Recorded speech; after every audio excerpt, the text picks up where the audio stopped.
Can you all see my screen?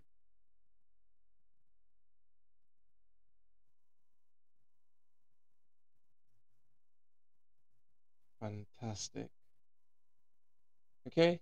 Uh, so I'm gonna repeat everything I just said, just so everyone that would be watching, uh, would be watching this could know. So this is the class before our presentation next week.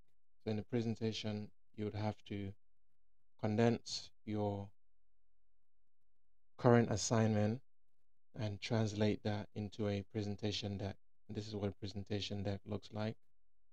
And then you then present that. You have 5 minutes to present that to everyone. And where there are questions, it will pose that to you. And just to get clarity as you would in the real world. So it's all about driving that understanding. This is your first time presenting a product strategy. So being able to receive questions and being willing to be open minded to receive feedback when necessary. That's critical. There's someone coming in. Let's let that person in. Charles. Okay, so you you get to use, and what what would you use? You would use I'll share the link as well. It's easily accessible for everyone that has a Gmail. You would be able to have access to. It's known as Google Docs, and in Google Docs, we're simply using slides. So in slides, you call it, just give it your name. If you remember, some time back, I gave instructions on how to create your own like project home in Google Drive. All of this is available on Slack, so just search through. You should be able to find that file, and then you, all of that. That would be like your mini project that if you go for an interview, you could easily share that link with them. And if you're unsure how, just drop me a message on Slack and we can discuss. Okay, so let's begin. So in today's class, we'll look at process flows. As previously alluded, in product management, one of the key things you have to be really, really, really, really good at is communication. How do you break down complex ideas and make everyone digest them, really easily? And one way to do that, it's process flows. And there are two forms of delivering process flows. There's the diagrammatical way, and then there is also the descriptive way. So using the diagrammatic way, you get to like outline the steps, using process flows. Whereas if you use the more descriptive way, you get to describe the steps. And these version, this version is much more preferable in product management because your execs, so let's say the CEO, it's really he or she is really interested in wanting to see how, as a company, we're solving a particular problem they can quite easily read. Whereas if you use a diagram, it's a little more complex. So being able to communicate based on your audience, your engineers would prefer that you seeing a diagram, whereas your senior management they would prefer the worded version. And that's why being able to communicate using being comfortable with communicating on slides, these are known as presentation slides. It's critical because this is how you would communicate with your bosses. Okay, let's get right in. So, creating process flows in engineering teams. Engineering teams, product teams, or more specifically, this is something that is done within engineering teams. So, what is a process flow?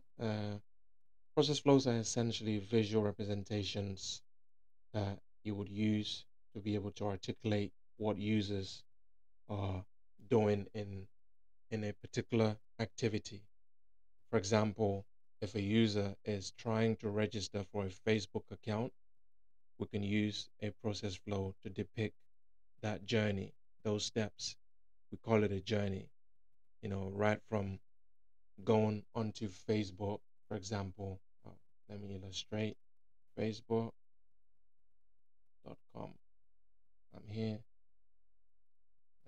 So we would call this the process is someone has to first type www.facebook.com, and then once they're here, if they have an account, they can and simply put the email, put a password, and then log in. If they don't have an account, then they can simply create an account. So create an account, you come here, you provide your details. What's your first name, surname, mobile or email address, password, your date of birth, specify your gender, or if you don't want to do that, you can put custom. Some people don't agree with these two genders, so they can put custom, for instance, and then they can specify their pronoun. Okay, all of this is not to say this is how every social media does it. Everyone does it according to their own policies. So, and you can see this signs here, these icons here, simply they're saying you must specify, you must provide details, otherwise you won't be able to proceed. So what this means is essentially you as a user are required to put something. For example, John, if I try to click on sign up, you see that it's not going to go. It's going to ask you to specify what's your name, what's your surname. John Doe, sign up. It wouldn't. It's going to ask for. So this is really efficient, you know. And in terms of describing the process, you'd be able to then describe that a user cannot proceed to create an account unless they provide all of their details. And you'd find that uh, Twitter does it differently. Twitter, not known as X. Yeah. So if you're here, create an account, you can see all they ask for is just your name, and they've got like a word limit, 0 to 50 characters, not more. Your phone number, your date of birth, next. So it's very different to what Facebook is doing. So you could see very subjective.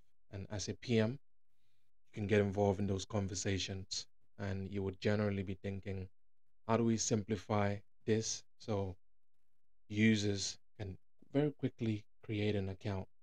So if you think from the perspective of the personal finance management or project that we're all doing, you'd see that you as a PM would have to think, how simple do we want to make that create account process? Do we want to ask users for every detail in their passport? That's quite a lot. People will drop out. So you want to simplify it, really keep it short so most people can create an account. This is really long, somewhat unnecessary, redundant. This is quite straightforward. Just a few things. Next, that's it. So these are some of the decisions you take. And as a PM, you don't just you don't just take those decisions by your anecdotes or experiences. You have to do your research. And that means doing what's known as vicarious research. So looking across industries, your competitors, seeing how they do it, and then reaching a consensus. So reaching a middle ground where you're not taking too little details, but you're not taking too much details. So you're in the middle ground, and that's known as benchmarking, where you do your research to see what others are doing, and then making a decision based on the data that you found. So very critical. So in that sense, if anyone was to challenge you, you could say, yes, we've decided to make, for example, if you're the PM at Twitter, you can say, we've decided to keep our sign up flow, the sign up flow. We decided to keep it really short because we've seen that Facebook takes a lot of information, and most users in today's day and age are quite lazy. They don't want to take 5 minutes trying to fill a form. So keeping it short really drives more conversions. Conversion is how many people actually go through this and complete it.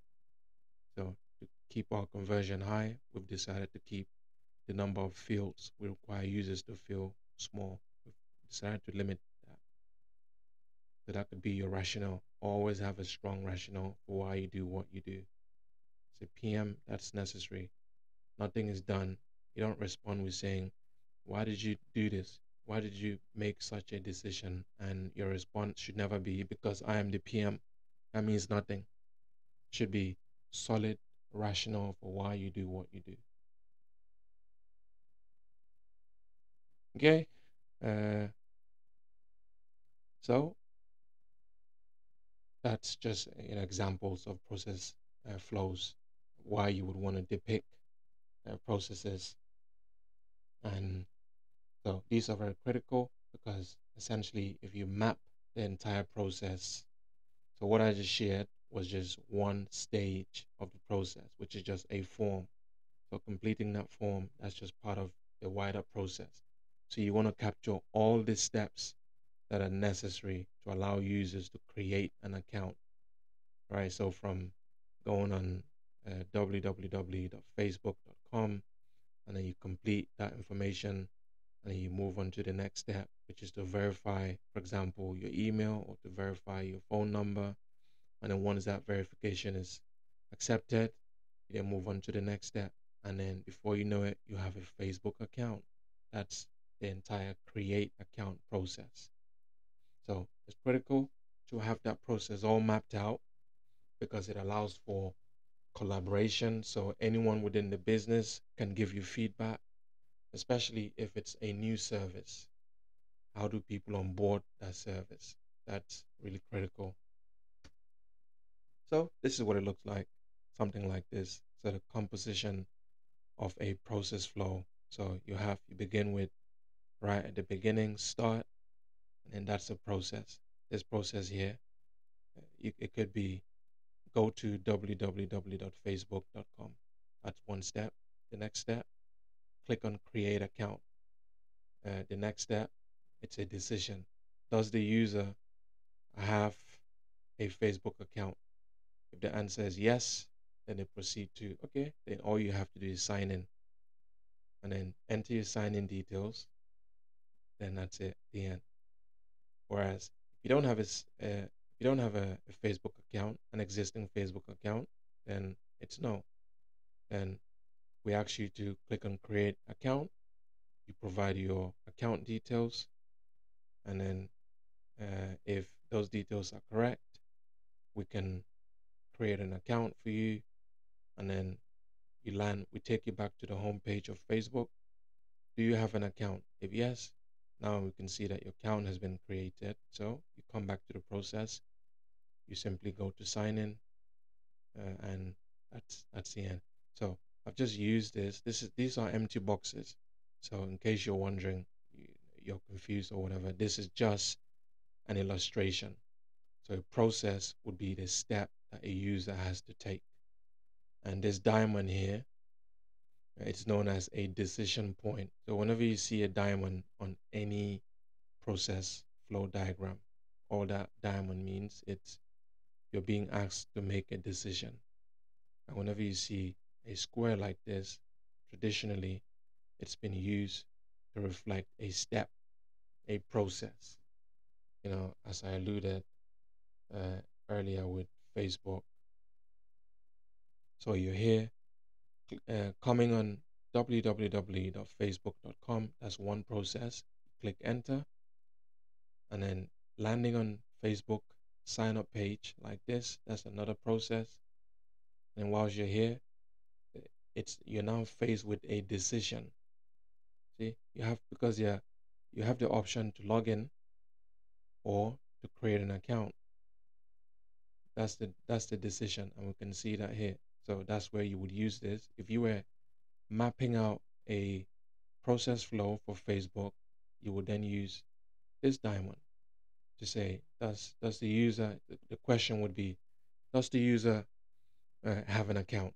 If the answer is yes, okay, if you have an account, then sure, log in.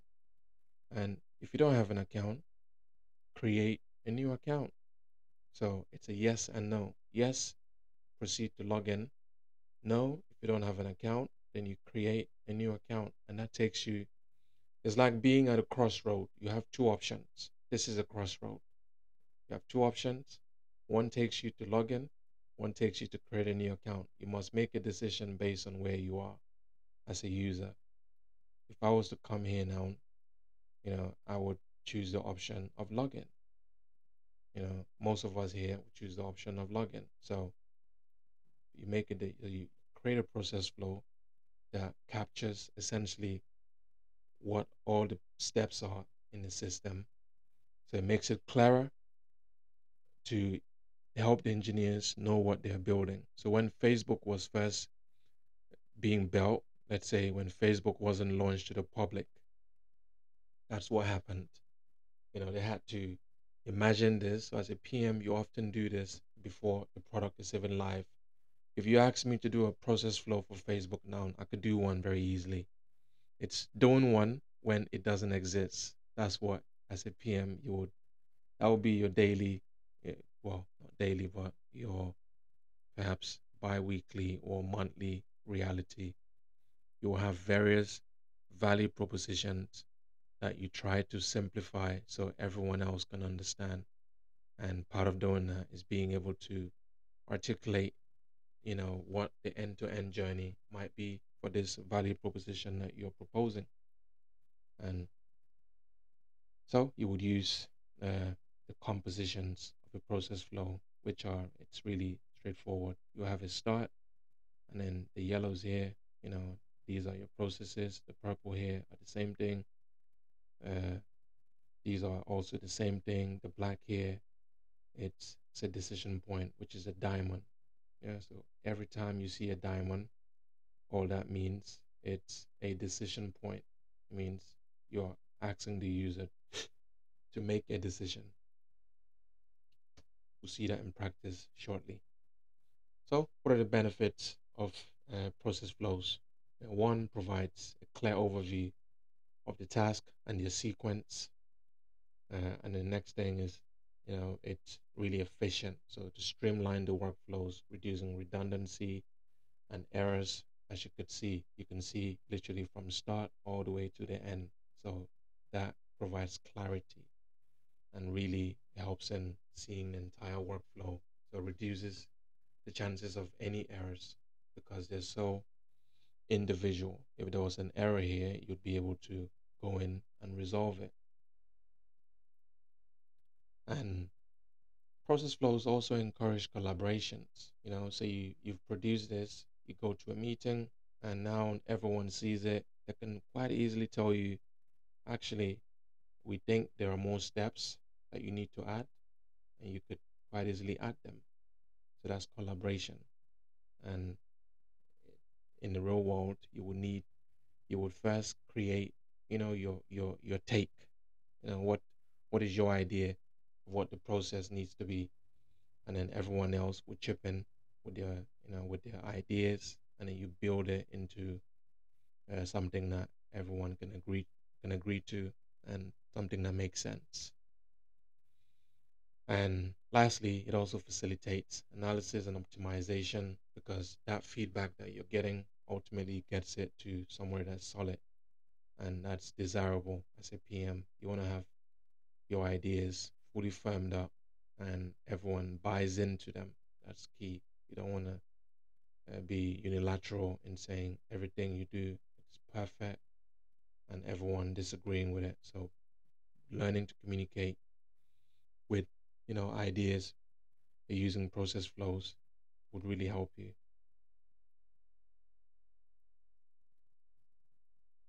Any questions so far?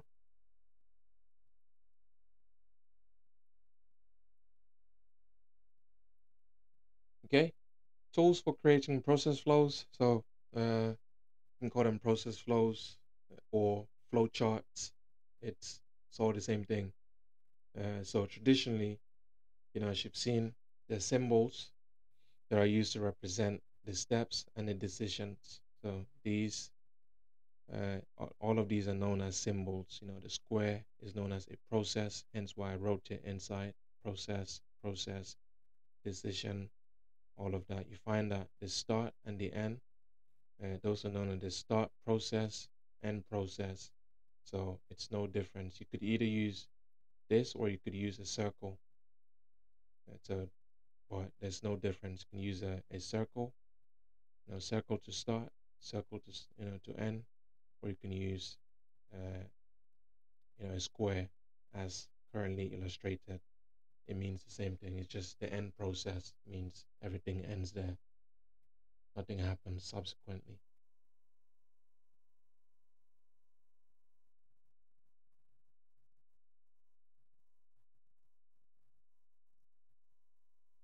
Correct. It means after this, just like when you go to sleep, that's it. That's your day. You're not working anymore. So it's saying my day stops at 6, work wise. You know, someone says, describe your day to me, and you describe it using a process flow. Your day will start at 9 and will end at 5 or 6. That's it.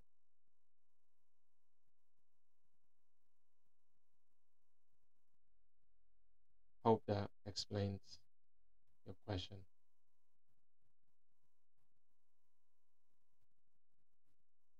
Yeah, sorry, this is not a process flow. These are compositions. Yeah, yeah. These are compositions. These are parts of a process flow. This process does nothing, as you can see. Start, process. This means nothing, is what I'm trying to say.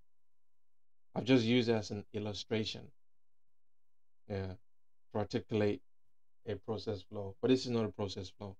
You would see a process flow shortly. This is a process flow. Yeah, it has different symbols. This here is just the symbols that you need to use to create any process flow that you want to do. Yeah. And when you're creating, I think the point I was making is when you're creating a process flow, there's always a beginning point and there's always an end point. Yeah. So there's a start and there's an end. The process doesn't go on forever to infinity. That's not a process. Process always has a beginning and it always has an end.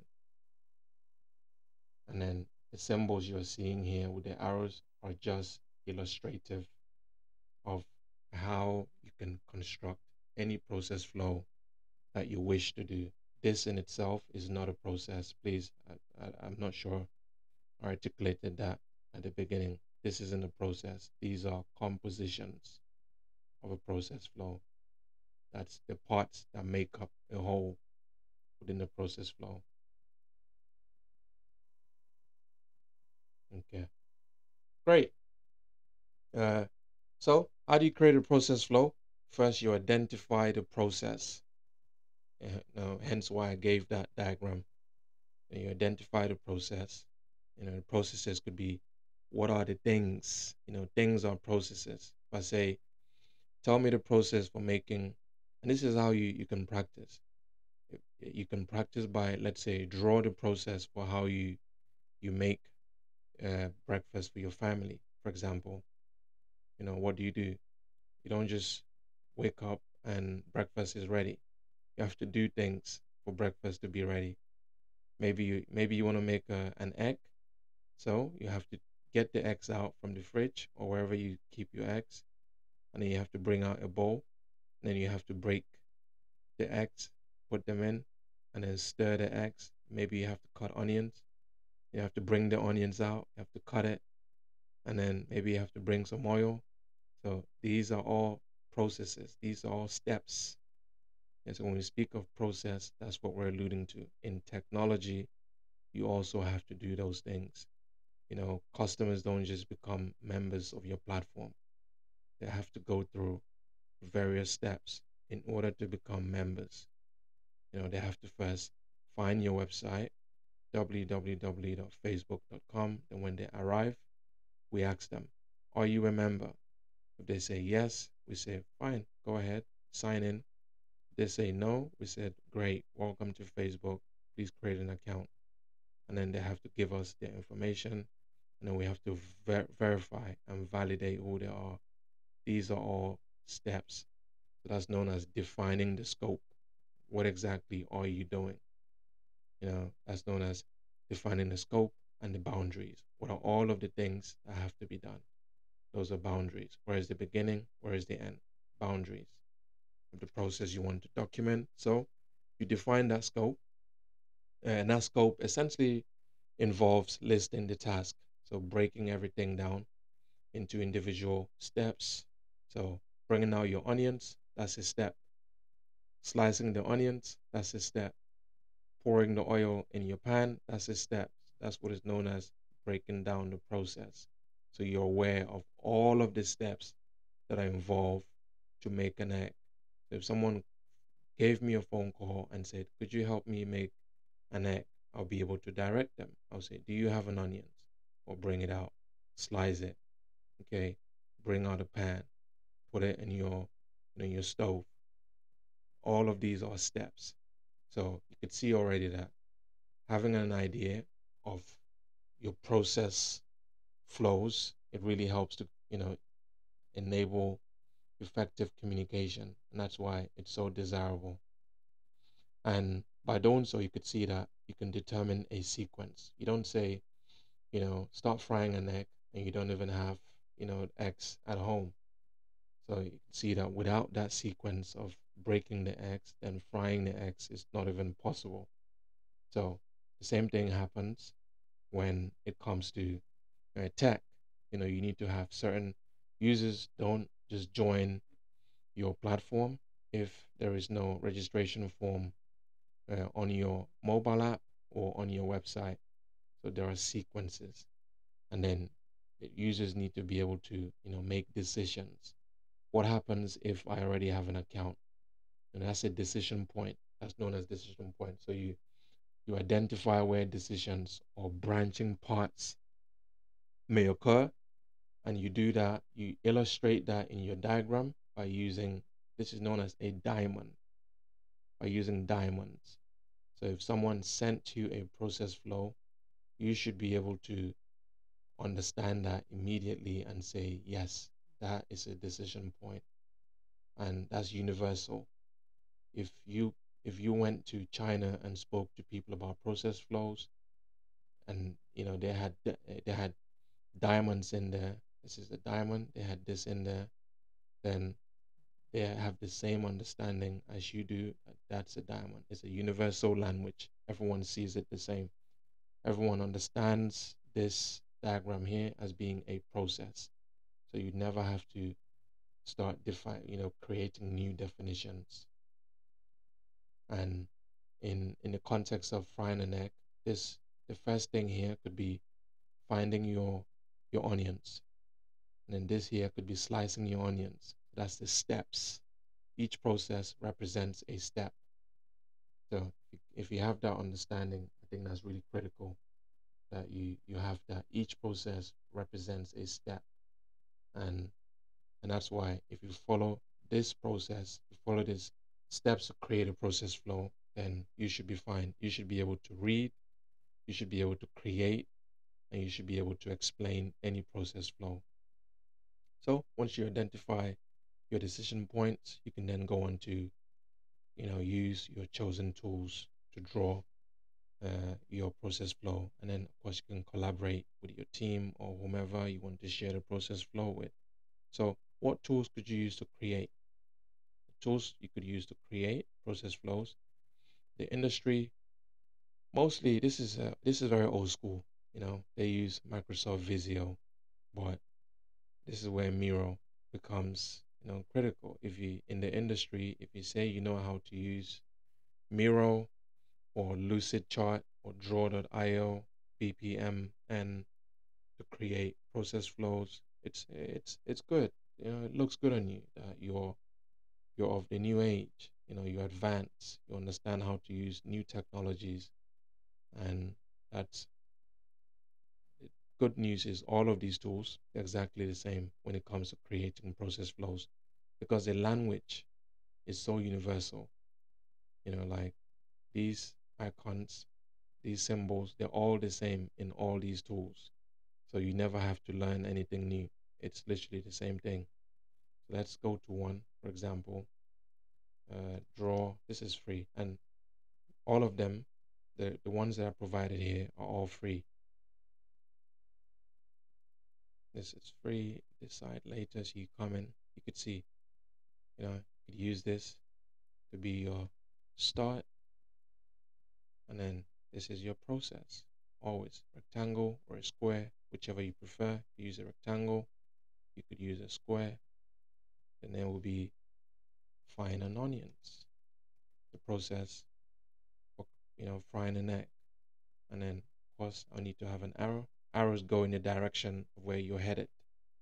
So to begin, frying an onions, and you give it a title. Could be how to fry an egg.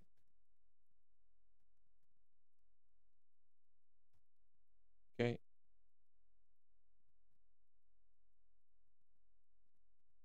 and then frying an onions. If you do have the onions, you can add. You could see you can add a decision point. Uh, are they eggs at home? See, you can enlarge it. Are the eggs at home?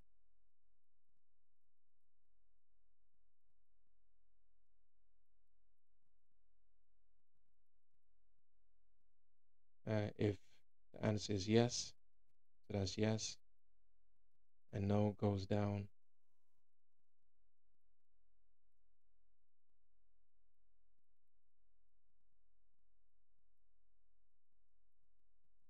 So are they eggs at home? As I said, that's a diamond. Whatever you see a diamond means that's a decision point. So it's gonna be yes or no. So are they eggs at home? Yes, there are eggs. Okay, slice the eggs. No, go and buy eggs. Yeah, and then we can proceed. Next, what do we want to do? In order to slice an egg. See, there's a question. What's the question?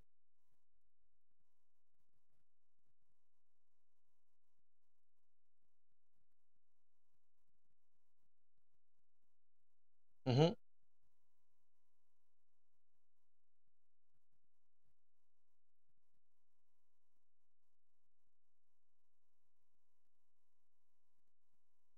That's the process. As you can see, find an egg. That's your step. If you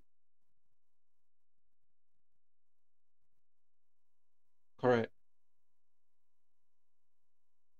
Sorry, could you mute yourself so I can answer? Yeah. Okay. So that's the task itself. That's the process. Yeah, if you recall here, process, process, process, process, process, process, process. Yeah. So you would put and as I define a process is a step. My goal is to fry an egg, but I don't just close my eyes and there's an egg. I have to follow a series of steps, a sequence of steps, and so the first thing I would do, many, and these can be done differently. The first thing some people may do actually is to find an onions. Sorry, this should be onions. Are they onions at home? So the steps here could be different. The first thing some people may do, maybe find an egg. You know, are there eggs at home? And then if it's yes, then slice the egg, slice the onions. Go and buy onions.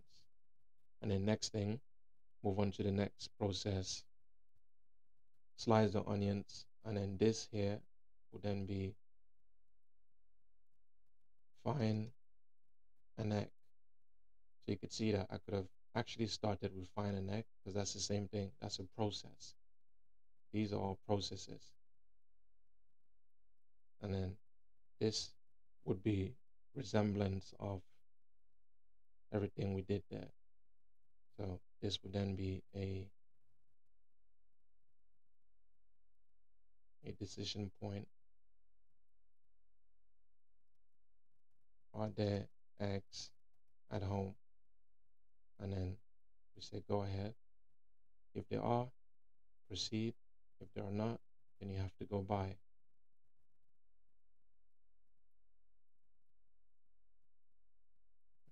And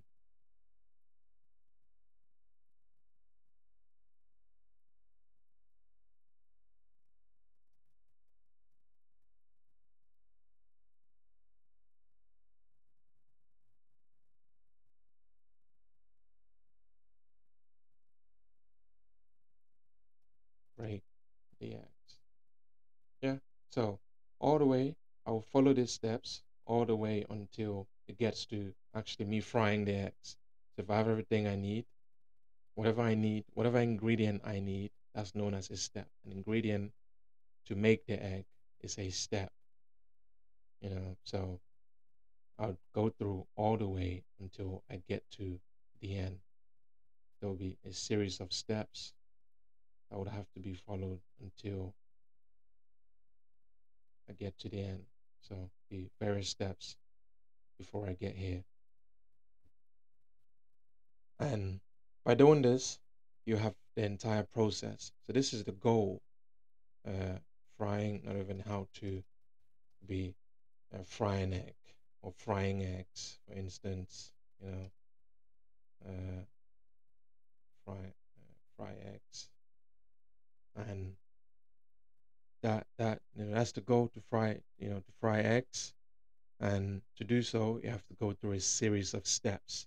Now, what does this mean in terms of tech? In terms of tech, this text here could have been something like this that says create an account for, let's say, create a bank account.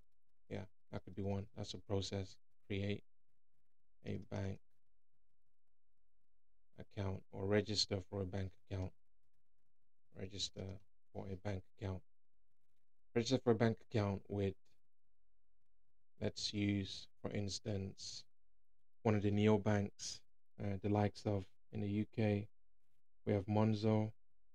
I know in Nigeria you have Pompey, for instance. Pompey is really, really straightforward. All you need, you come on, you download the app. That's part of the step.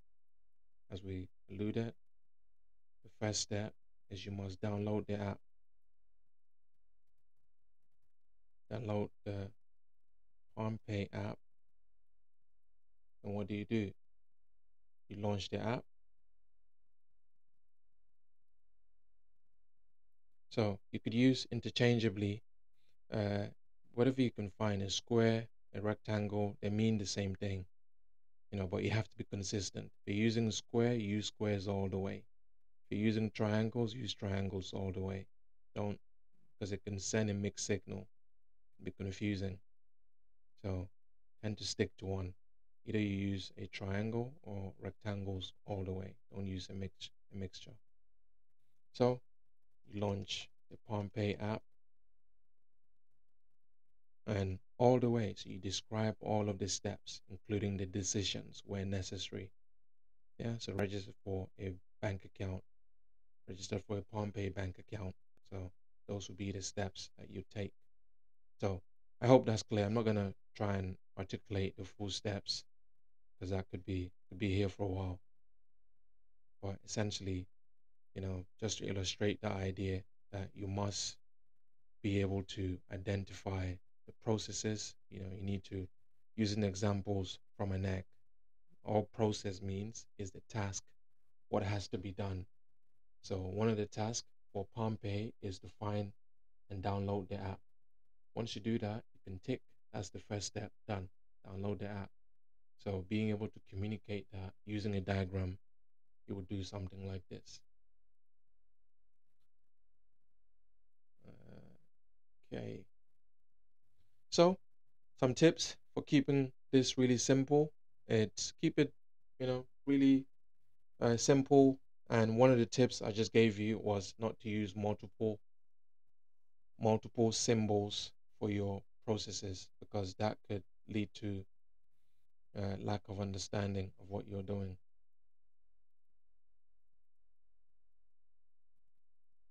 So if you're using squares, use squares all the way. If you're using rectangles, use rectangles all the way. That way, no one has to wonder. And if you're using colors, keep the colors consistent. Whatever you do, just be consistent. It really helps.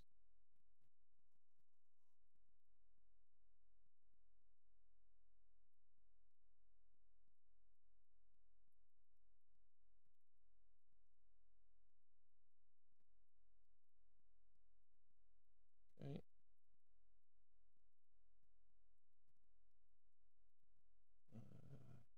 Right.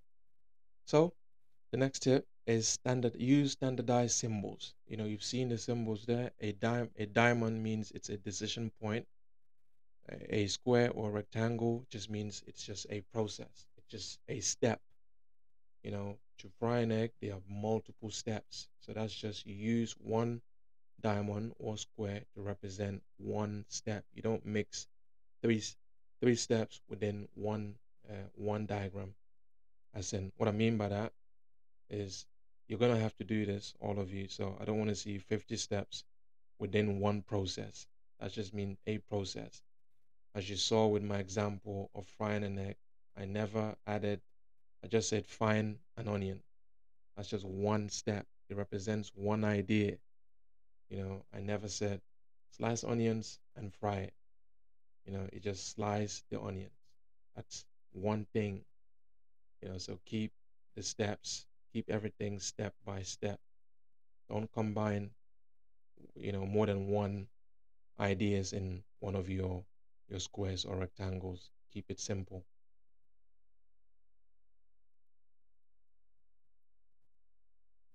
Okay. And regularly update it. If you're producing a process flow for a platform or a system, and more often than not, as a PM, you join a company, they may ask you to document a legacy platform.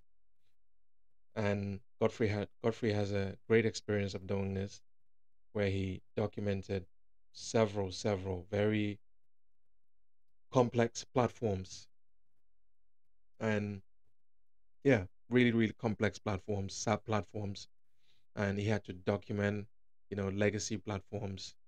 And first, you need to understand. If I told someone go and fry an egg, and they have no idea how to fry an egg, they wouldn't know the steps.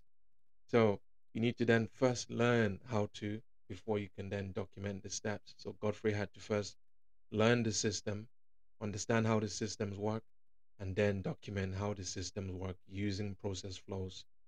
And then going to show people that have been using these platforms for many years and decades. You'd see that it's just like saying go and cook for someone who's a great cook. They may never be okay with your cooking.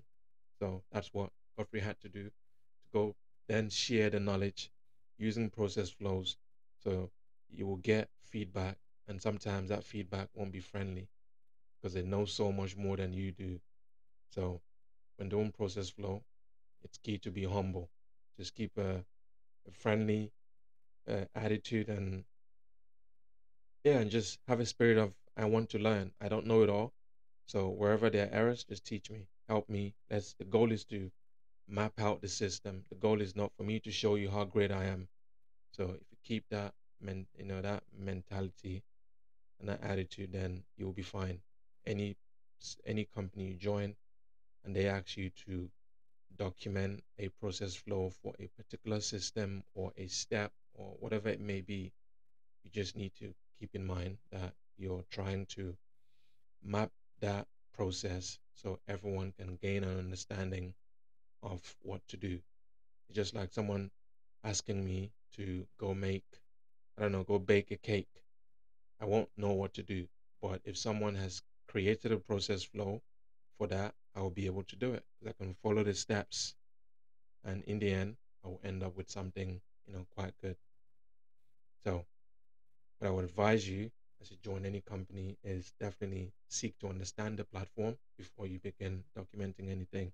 So spend ample time, so many, many, many hours to understand how the system works.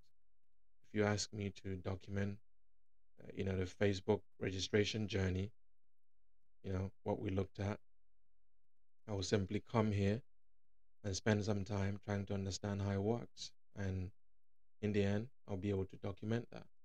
So whatever you want to document, first understand it, then you can document it. And in many cases, it may not be so obvious. So you really need to sit and scratch your head and all kinds. But in the end, you'll be fine. So here's an example. And as you may have guessed, definitely we have to use Facebook. So you could see, as I alluded earlier, there's always a start and an end to every process. So first step, number one, visit Facebook website, click on create new account, enter your personal information, and then we'll have to verify email or verify a phone number, depending on whichever one we used. As you can see here, it's email address or phone number. Yeah, that will be used if I'm here, mobile number or email address. Whichever I use here, that's what the platform will use to verify my identity as in who I am. And then if I successfully verify my email or phone number, then my username and password are created. If I don't, then they have to resend the verification so I can enter that code that was shared. I then click on continue. I can add a profile picture if I want. I can find some friends. I can set some privacy settings. I can explore my newsfeed. My account is created. That's it, the end. This process is a registration process flow. It is not chat with your friends process flow. It's registration. As you can see, all the steps here are all aiding me to create my Facebook account. That's it. There are other steps within Facebook. Those are not covered here. The hint is in the name. Facebook registration process flowchart. So processes. If I was to do a more holistic, if someone says, could you document all the entire processes within Facebook? That's a different activity. And that could take many years to fully do. So almost sounds ridiculous to say. So with processes, they will often give you a segment like, hey, could you help us clarify our understanding? And this is to clarify our understanding of the UI, the user interface registration. This is all front end. There's a back end that goes on. So there are systems underneath this front end that are enabling users to create an account. So those are known as back office platforms. And those also have their own processes. Systems are speaking with systems to identify that this email address or phone number doesn't have an account already. All of those checks are being done, especially with the rise of AI. Like that's the sophistication that goes on in validating and verifying your data. It's extremely high. So what we have here then is uh, the product management approach. As I said earlier, there are two versions. You could have a a process flow that is done with a diagram or text. This is also a process flow because it literally gives you the full scope of all the steps that are required in order for a user to create an account to complete registration. So you can see the steps. So as a PM, you find that this is quite good for communicating with your senior stakeholders because they can quite easily understand. They can follow from one all the way to the end, and they'll get that quick and sharp insight. Whereas if they have to follow a diagram, That can take, some, it could take some skills. Not everyone knows how to utilize process flows. So by doing this, it also be very helpful. And so as a PM, you can pick whichever one you're more comfortable with. You can do a process flow by a form of descriptive text, or a process flow by a form of, by using the diagram to draw it out. And in most cases, if you want to be above, if you want to go above and beyond, you can do a combination. You can do this and the diagram. It really helps. And that way, your your audience, they have a choice. They can either choose to read this, or they can look at the diagram. So it's always good to give people choice. But at the end of the day, it's not mandatory that you do both. It just depends on you and you know how much time you have. I think we have someone.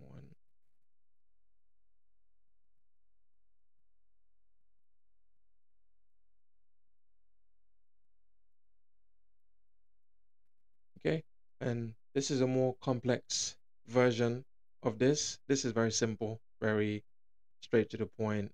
Visit Facebook website, click on create new account, blah blah blah. Whereas this one here is it's a little bit more sophisticated. As a PM, what you do speaks volume about you and your skills as a professional. So you may want to do something more descriptive. So you say start. This initiates a registration process for a new Facebook account. So you're describing things a little bit more, and then here you say visit Facebook website. User navigates to the website using a web browser. As you can see, it's just adding more context. This is very empty. This is a bit more depth. So again, you don't there isn't a preference. The preference is how well do you want to be perceived by your peers? Do you want to be perceived as someone that just puts in 150%, or someone that does the bare minimum? And in many cases, it could be driven by time. It could be that you don't have enough time, so you create a really basic one, or you have time and you can create something more detailed. With something like this, nobody needs you to explain anything.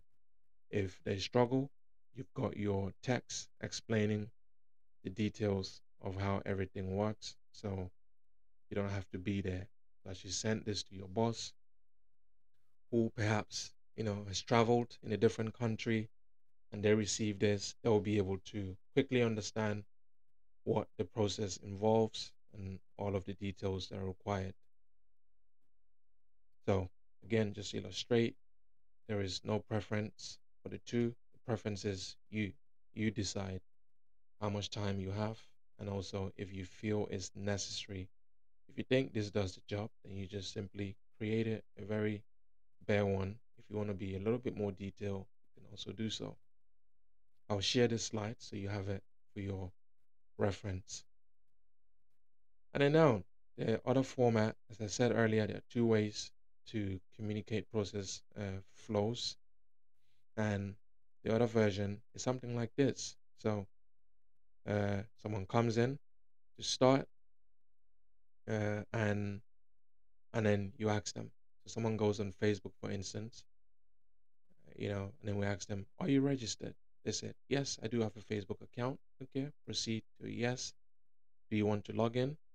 They say, "Yes, I do want to log in."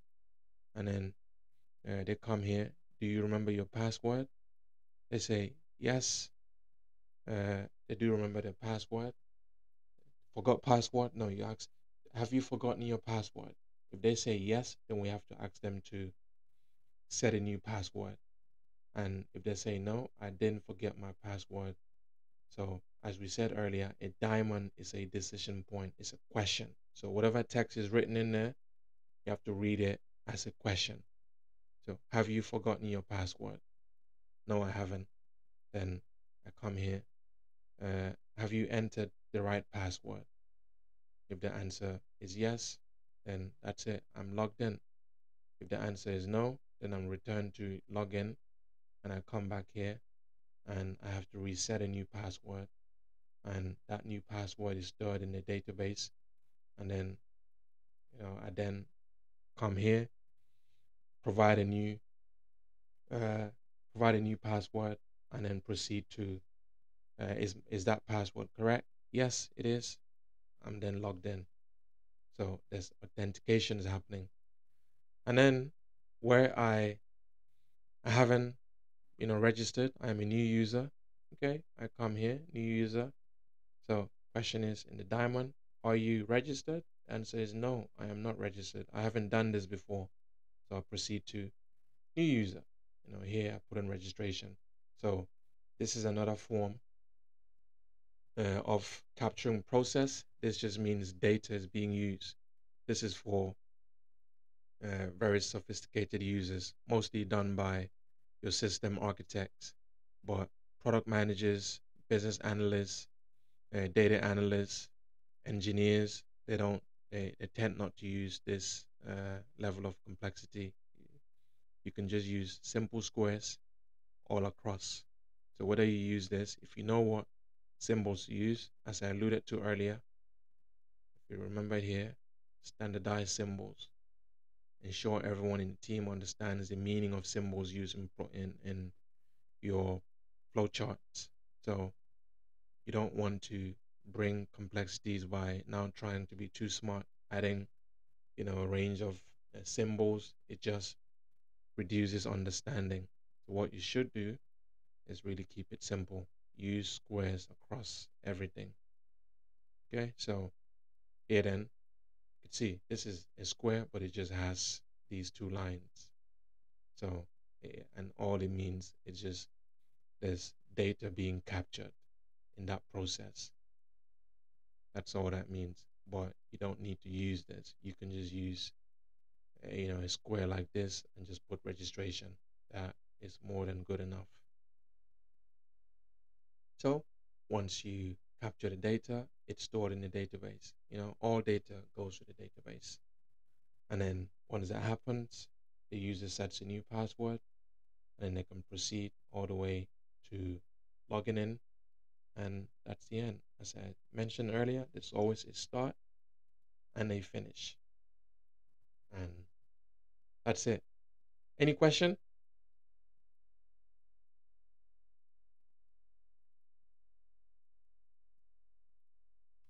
Super.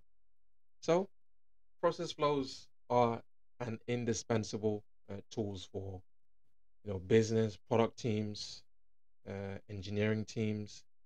They are great for just communicating your ideas and ensuring that everyone understands what happens within your product. And if you're trying to come up with an idea, again, you think of what process could be used for the sub processes within your app. Let's say you join a startup and that startup hasn't built a product yet and they've brought you in to help them understand how they should go about creating that product. As a PM, you have to think of all of the processes, within that. So you think of, okay, the process for account registration, the process for, let's say currently we have the personal finance management uh, project that we're doing. You have to think of the process for account registration, the process for investing money, the process for managing your current finances, the process for setting a budget, the process for making a payment, process for making an investment. So there are a range of processes that as a PM you have to think about. And in most cases, there may be multiple product managers and then there will be division of labor. They could say, right, you all you would have to do, can one product manager manage all things related to account registrations? Can another product manager, manage all things related to making a budget?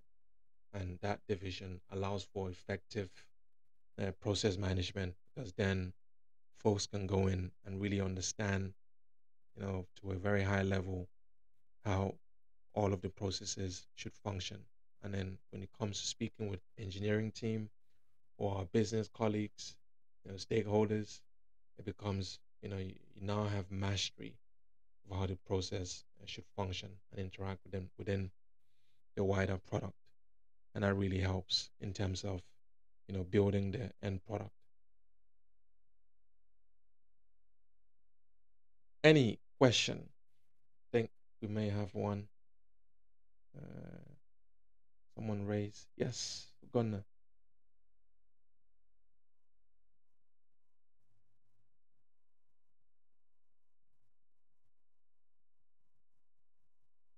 Mm.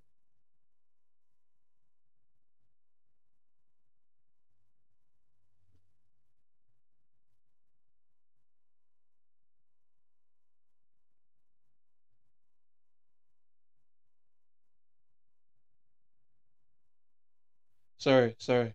Your question I, is really terrible. Your line is really bad. Are you able to text it? Are you able to type it? It will be yes, yes, much clearer.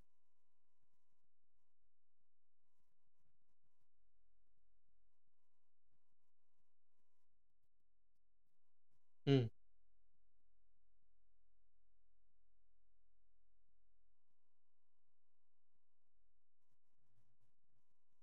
Sorry, your the question.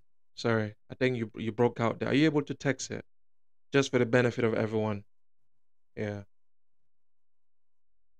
please text it just for the benefit of everyone. Then I can go through it. In the meantime, so whilst Ogonna is texting that question over, we have two exercises. I'd love for everyone to do to really bring about this point and drive it home. And you have two options, one of two options, or you can do the two, which is you can, for each of these tasks, you can create a process flow using a diagram if this is your preference, or you can create a process flow using a text. So you can do one in this manner. So describe all of the steps all the way to the end. And the exercises are very clear in terms of what to do. So the first one is to create an account process flow for a social media platform. You are tasked with creating a process flow for users to register and create an account on a new social media platform called Connectify. The process should include steps for users to input their personal information, verify their email or phone number, create a username, password, and set up their profile. Ensure to incorporate validation steps and error handling for a seamless registration experience. And second one is create an account process for an e-commerce website. Uh, One that comes to mind, I forgot there's that platform, the Amazon of Africa, Jumia, got the name, but that's just as an example to help you, think of it. So imagine you are designing the account creation process for an e-commerce website named Shopify. Shopify actually does exist. So that's in a way cheating because you could actually go there and follow the steps and document. Your task is to map out the steps a user will take to sign up for an account on the platform. The process should include capturing personal details, selecting a username and a password, providing shipping and billing information, and optionally subscribing to newsletters or promotions. Ensure to incorporate user friendly features such as progress indicators and clear instructions to guide users through the registration process efficiently. We saw Facebook doing that, providing guides. That's a guide. That's called being user friendly. What's your name? Well, once you put that, these are prompts. So that's a take home exercise. We will do one together so you could see an example. But again, you have one of two options in terms of how you create your outcomes. Either you do a process flow way, the diagram, or you use uh, text. This is a more descriptive version. So you can either describe your steps, or you can use this, or you can do a combination of the two. So the choice is up to you. Okay. So Gardner has sent her question. So I was asking prior to the process flowchart diagram after registration, the details are stored in the database. Then the next process should be to log in. The question is, why is the next step of the process new password? Okay. So I'm gonna explain it again. So process flows. With process flows, just having one as someone that has done countless, I've done well over 5,000 process flows. My advice is never read a process flow once and think you understand it. You have to read it over and over and over and over. So having that sharp, that sharp eye to fine tune, which is the first time you read it, okay, I think I understand it, but let me read it again. So having to go over it several times, makes it brings more clarity. I think that's the point I'm driving home. So this is the beginning. A user arrives. We ask the process. The process says, does the user have an account? Essentially, have they registered? If the answer is yes, you can see they have two options, yes or no. If you've registered, then you proceed to log in. That's the next step in your process as a user with an existing account. The next step from there then is I may have created an account 10 years ago. Well, I definitely won't remember the password. So I come here, you could see this arrow is coming up. So logically, I could only proceed to my right because we're following the arrow. Let's see, follow the arrow. If we're following the yes, then we have to do this. If we're following the no, then we're following the arrows. Just want to make that point clear. So we follow the arrow because the arrow from I'm a registered user. Logically, I can only move towards where my mouse is going. Then I arrive here. I'm asked another question. Have you forgotten your password?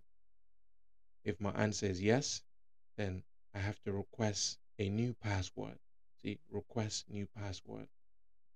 And if my answer is no, I have not forgotten my password, then I proceed to enter that password. And then the system asks me, does my password match what is held in the database, in the user database? Yeah, that's a user database. Does my password match? I said earlier that there are backend systems in place. Those backend systems are verifying. Well, we've just checked. Does Darlington still remember his password? Yes. Does the password match what he told us 10 years ago or whenever? It could be this morning, for instance. Does the password match what he told us when he created his account? If the answer is yes, then I am signed in, and that's the end. Yeah. And if the password doesn't match, then I'm returned to the login page. And then with of course with a one with some user-friendly signpost saying please try again, for instance. And then at that point I may think, no, actually I don't remember my password. So do you remember your password? My answer this time would have I forgotten my password? My answer this time will be yes, I have, because I have just tried and it never worked. So I request a new password and the user database would request a new one and send it to my email.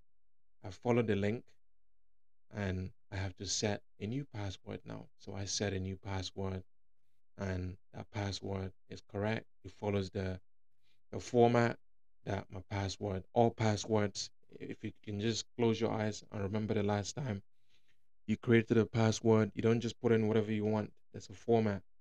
They either tell you your password must be 6 characters long, it must contain a capital, it must contain some numbers. So that's what happens here. My password must meet the criteria that that platform requires all password, to meet. And then if that password is then stored and saved and it goes to the database, and then now the system can say, yes, Darlington, thank you, your password matches, go ahead. And that's it, that's the end. And that's the journey for someone who already has an account. If their password is correct all the way, they can sign in. If they forgot their password, they can reset. Now, for someone who doesn't have an account, they arrive here. Do you have an account? They say, no, I don't. Okay, then you're a new user. Go ahead, give us all your details. So they do that in registration. Give us all their details. They set a they don't set a password, but provide the rest of the information, and then that detail is stored, and then they proceed. Then the last bit is to give us a password. So they set a password, and that password is then saved, and they can proceed to log in, and that's the end. I hope that, so what I'm showing you here, not necessarily how to read this diagram, because knowing how to read this diagram, it's not going to help you read, many other diagrams that are out there. I'm trying to give you the concepts, the principles that you should use to read any process flow diagram, which is the diamonds are always questions, and you have to read them as questions, and you have to follow the arrows. The arrows guide you. If you're at a crossroad in life, if you take this path, you don't get to take this path as well. You take one, and this is the same. If I take yes, then I'm going down the yes path. If I take no, then I'm going down the no path. I don't read them at the same time. I read one, I make a choice, and I go with it. It goes all the way. So view these diamonds as crossroads. Make a decision today. You have no idea what would have happened if you made the other decision, if you picked the other choice that was available. So these are two choices, the yes or no. Picking either of them has its implications down the line. So I hope that helps. So not to help you be a master of this process flow, but to help you be a master of the concepts that are required to understand how to read and how to create a process flow of your own.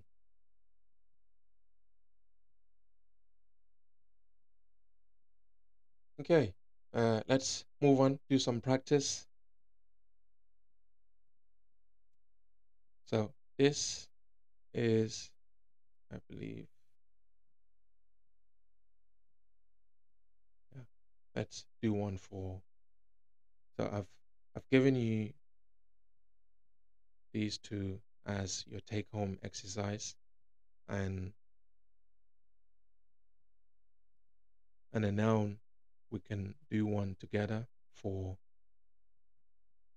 so I've listed out all of the steps here already, but I want to show you how you can use these steps to try and create a process flow for yourself. Haven't been given the steps already. So here then is a fin manage process flow, and I've given the context here, which is your task with designing the account creation process for a new financial management application called FinManage. This is quite, it resembles what we're doing for our project, and I've done this intentionally. So whatever we do here, you can also replicate some of the steps and create a process, a flow for your project. So you can replicate the steps and also create one for your project. And I encourage everyone to try and do so. And then the app allows users to track their expenses, set budgets, and manage their finances effectively. Your task is to map out the steps a user will take to sign up for an account on the platform. The process should include capturing personal details, verifying identity, setting up security measures, and confirming account creation. Ensure to incorporate security measures such as two-factor authentication for enhanced account protection. That's the task.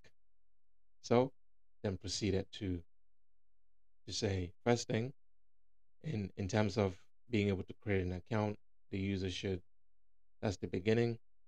User user downloads the fin manage, and also something else you will find is this, the terminology here. You can, the English written is just, it's meant to be really quick to read. You can see user downloads the fin manage app from the app store or visits the website.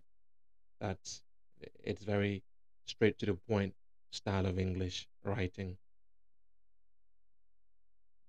And then in, so that's how to gain access. You download or you visit the website. That's the, that's the first step. The next step is the registration. User taps on sign up button to create a new account. The next step is to provide the personal information. User enters their full name, email address, and creates a secure password. Okay, that's personal information done. Then the next step is the verification. FinManage sends a verification code to the user's email address or phone number.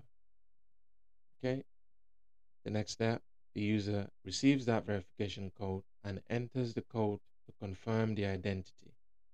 This is part of that KYC. We must know who you are. So you verify people's email addresses or phone numbers. Then the next step is additional details.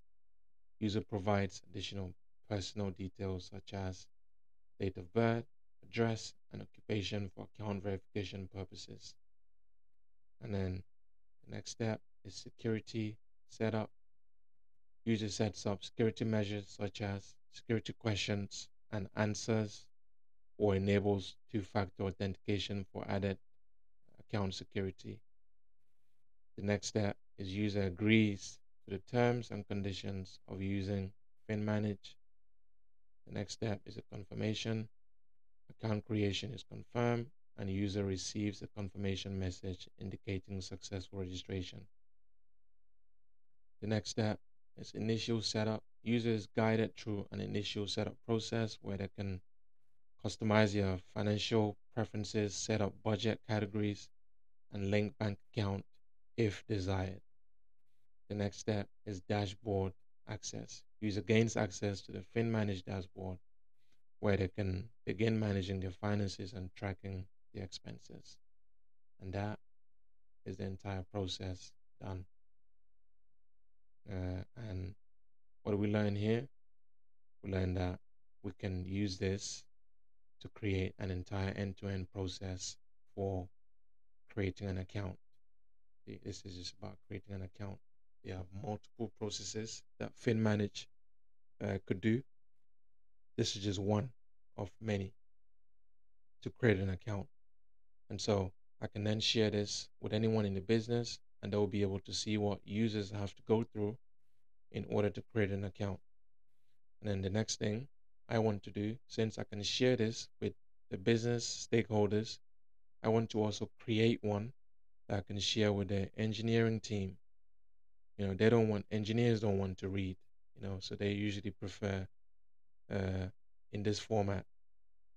So I may want to do this, or I can delegate this to the business analyst to do. Once I create, this sort of high level descriptive version, it's great. It gives you all the information you need to then create the diagrammic one for engineers, your architectures, and so on. They could use that. They could use this to do what they need to do. So what we'll try to do is at least give everyone an attempt to draft one using this information. And I'll copy it and have it represented in.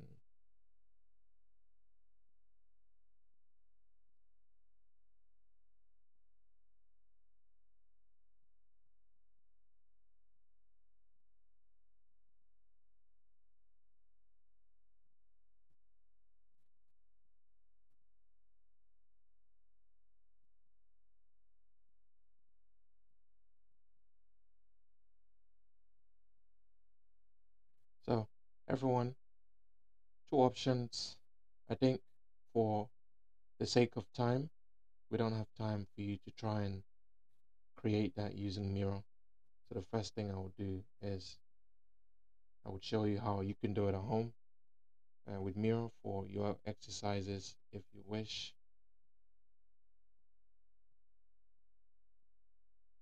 But essentially, it's here. It's really uh, diagramming shapes. Can you all see? In Miro, it would be literally click on that and you get all of the shapes. That's one place you can do in Miro, or you can do using uh, app.diagrams.net. So you have options, you have multiple choices to use. So you could either use Miro or you can use, this is known as draw.io. If you go on your browser and you just put draw.io, it will take you to it. That's it. Okay. Or you can use Miro. So you have options. Draw.io is a little bit much easier to use, but it's all preference. And then here then get increase to 40. Again, start as we know and proceed. Good thing with Miro is I can change the shapes. I can click on this. See, it says it there, switch type. Miro requires patience, guys. It's not something I've been using Miro well over 10 years, but I learn new things every single time I come on this platform. So it goes to show that you never, what I know today, tomorrow I come in, there's been additions. So I have to learn. So I consistently learn. So it's really coming in, spend 10 minutes, 5 minutes just playing around, just looking for things. And that understanding, whenever you need to do something, you'll be able to then do it. The time to learn Miro is not when you need to do something. Time to learn it, it's when you don't have to do anything on it. You're just playing around. It's very helpful. So to switch the shape, you'd see it there. Switch type, click on that, and that's it. It switches. And then I can then proceed, to put the steps, whatever it may be, maybe steps to another step, more step. And then if I want as we know, diamonds, that's a decision, put it in, and it's going to be a yes or no. So switch that shape. I want a square. That's a process. Switch that shape. That's a process. In some cases, you can have double, you can have decision going to a decision.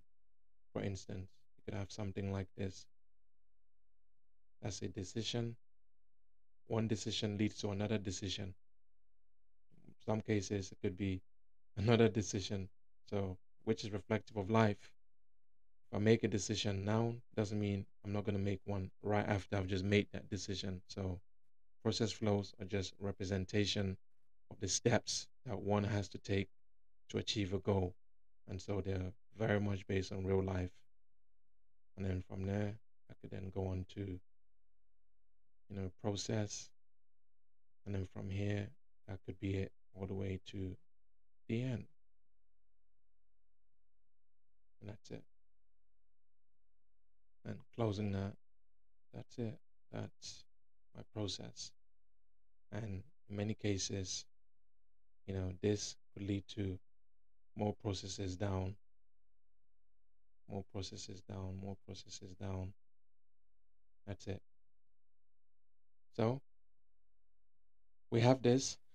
So the next 10 minutes, I would love for everyone to grab a pen or pencil and try to sketch what you see here on the screen. So I'll have it here, just a high level. So keep sketching on the way down. You start from the beginning, as we know, and wherever you get in 10 minutes, we can stop there and review together. So not to use Miro, but to just do it on paper. That's good practice. Sometimes before you begin sketching it on your tool that you'll be using, it's good to have done it on paper. That really helps. So I'll set the timer. So that's 10 minutes.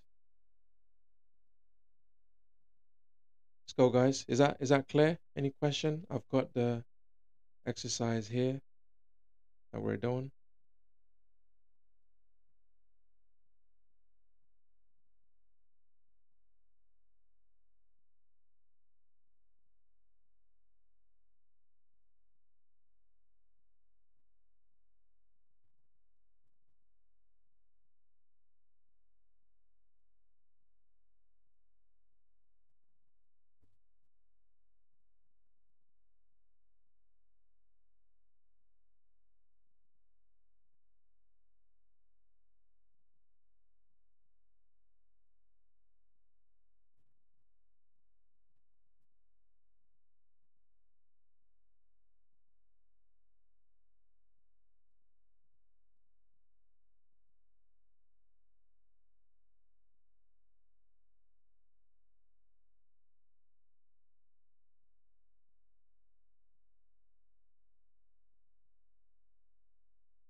Fantastic. How do we get on, guys? He wants to go first. Describe what how you, what you did, how you found it.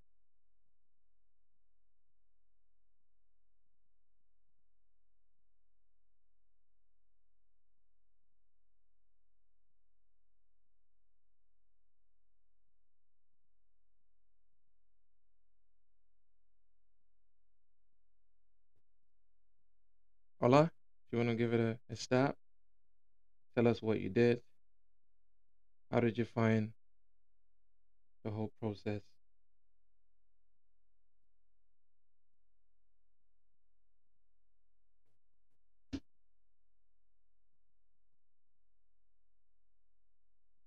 So, generally speaking, you would never get, a bunch of that pretty much already did the entire flow because I documented the steps, everything that you need all the way to the end.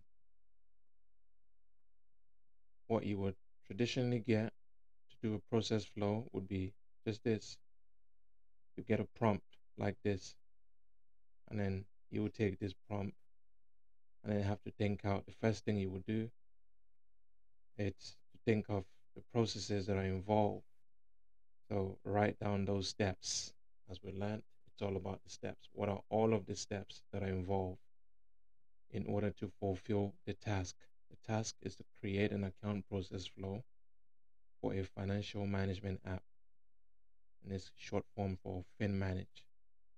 And then this is all you would get. In the real world, it could just be we need a process flow without this, so there will be no prompt. So I'd pretty much done 80% of what you had to do, what you would do, and I had outlined all of the steps here. This is the first time we're doing something like this, but we have to be brave to jump in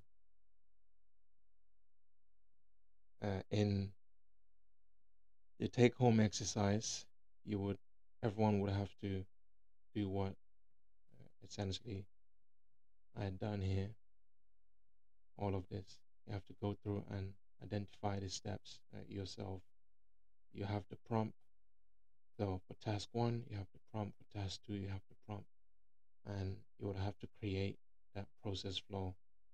So begin by creating something like this. So from start all the way to the end, and then proceed to draw out a diagram that depicts the process and the steps. So, thus, did anyone actually create any diagram?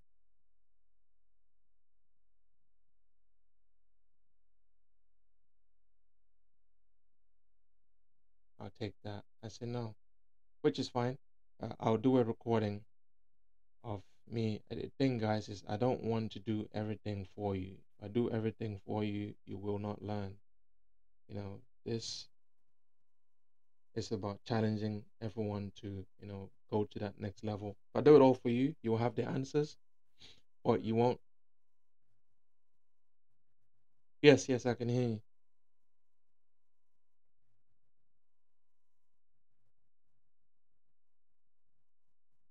Okay, okay. And Justine, that's great, honestly. It's not perfection. It's about just trying, continually and just thinking it out. You're thinking it out with the number of process flows that I have created. I've created, like I said, thousands. Each time I create one, I have to be really engaged and think it out. I create something today, tomorrow I come back to it and I find that it's completely wrong. I have to start again. So be willing to make those mistakes. Do you want to discuss what you did? Yeah, yeah, sure, go for it.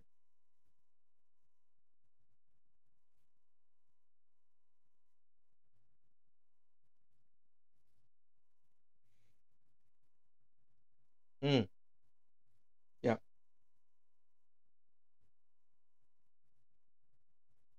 yeah, yeah, yeah.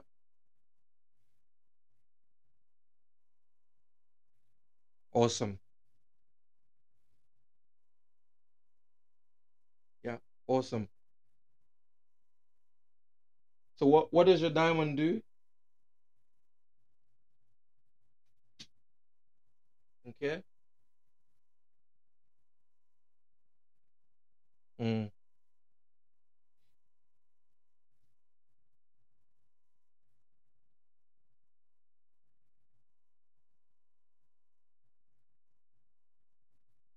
right.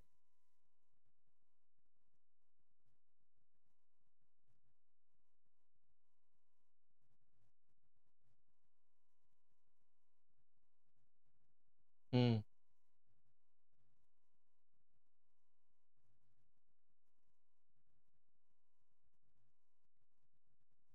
right.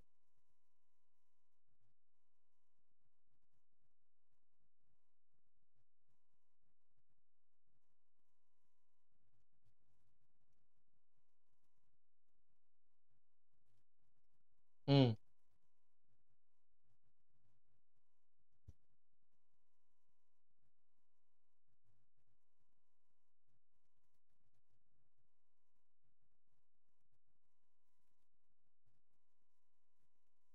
These are all the decisions. So remember, there's no right or wrong.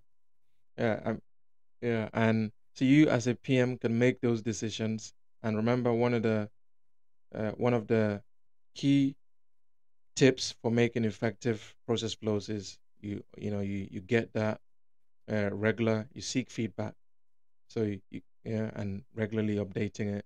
So seeking feedback means everyone can collaborate on it. You may have the idea that actually once you it could be a verification where you put in the code and that does it, or it might be a verification where you follow a link and that takes you back to the app.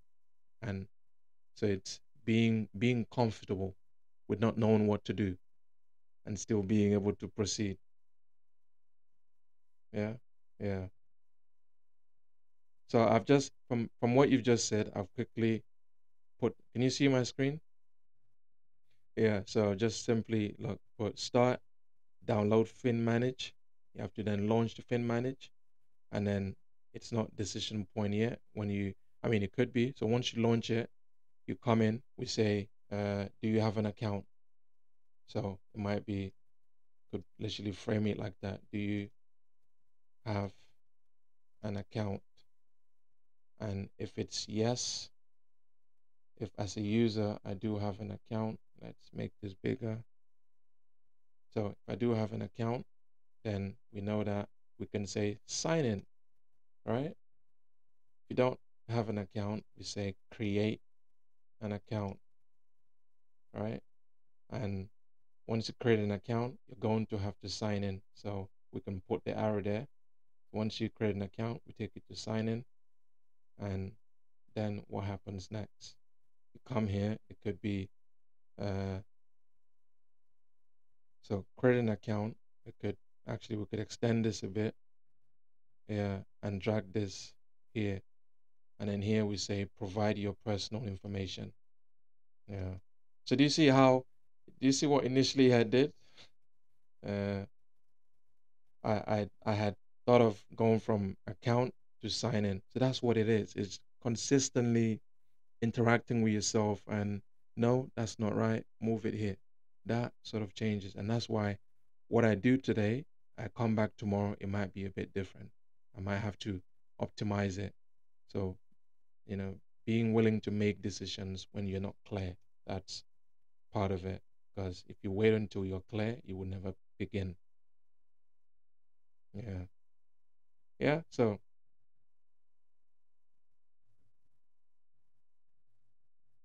mm, exactly. You could. Exactly that. As a PM,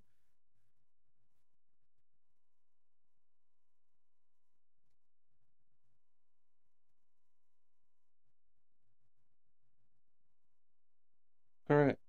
And how you can do that is you can put like brackets. You can say, you know, like, name, email, phone number, right?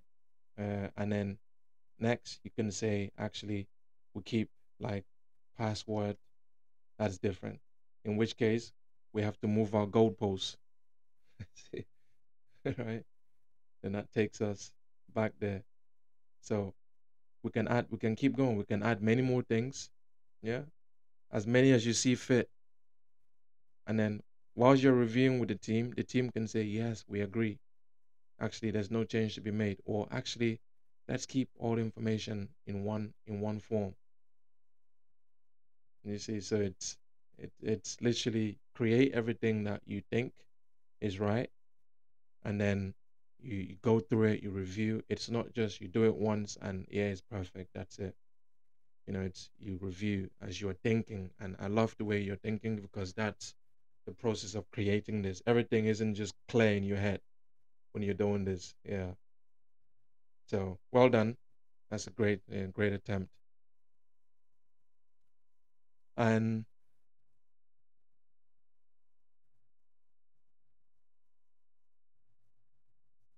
mm,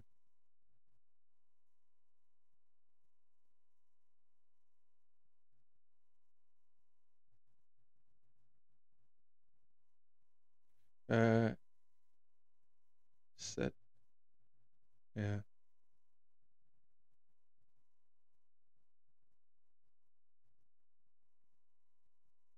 So Finn manage.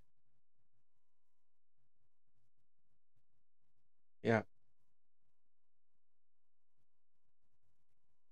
So we're running over, but you're along the you've got the right mind for literally doing this. So just continue with that, and yeah, add the decision points, the processes where you see fit. So you literally have it, on one side, and then on the left, you're following the steps that you've outlined.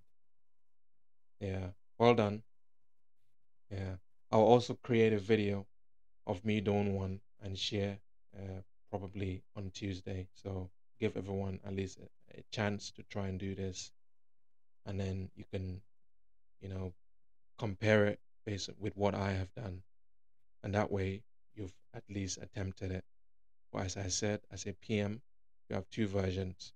You can do the diagram way, or you can do, the descriptive way, which is what we have here, and you get to practice with both of them, so you're comfortable with doing either based on what the team requires. Any questions before we end for this week?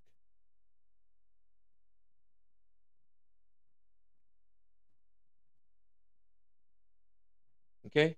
Uh, since there are no questions, one thing to add would be so for next week, everyone would have to at least come up with presentation for your project, and being able to take everyone through what you've done. So distilled it into into a presentable format. I shared what presentation looks like. Again, maybe I'll do a quick video showing how you can begin from scratch to create your own presentation, and I'll share that. So, what I'll be expecting next week, it's everyone taking 5 minutes to present, what you've done over the past few weeks in your project, and use any of the concepts that we've gone through in the course to do so. And, I'll be also expecting to see some process flows in there. For those that can, that would be fantastic. I've pretty much given you a cheat code for it with FinManage, because it's really very similar to what we're doing. So you can utilize this to help you do what you need to do. I'll share it on Slack so you can use it to support you if you want to include a process flow in your presentation next week. That's the final course presentation, guys. So give it your all. I will also share like like the mark scheme that you could use to guide you in terms of where you want to the level of effort that you want to put into it. Okay. If there are no more questions, thank you all for coming. I know that we started a bit late, but we made up for it. So, see you all next week and have a great week.